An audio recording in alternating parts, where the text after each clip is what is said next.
السلام علیکم ګران کتونکو، ستاسو پام راګرځوم یو مطلب ته.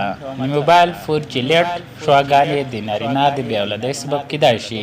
که چا زموږ چینل نه وي چینل سبسکرایب کړئ، د په څنګ کې بیل بټن ووهئ.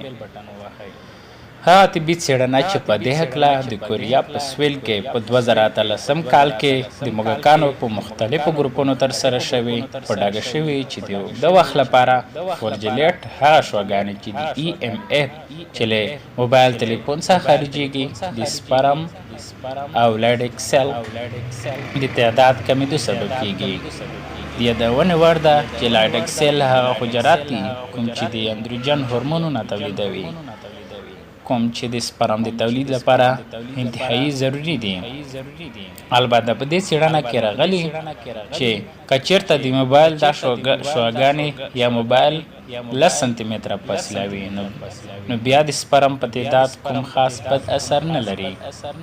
نو هغه کسان چې پتلون اغوندي او خپل موبایل د پتلون په جیب کې ګرځوي، هغوی تر نورو ډېر د دې خطر سره مخامخ کیدای شي. دا مطلب هیله کوم چې ستاسو د خوښې وړ وګرځي. که چا زموږ چینل نه وي چینل سبسکرایب کړئ، د په څنګ کې بیل بټن ووهئ.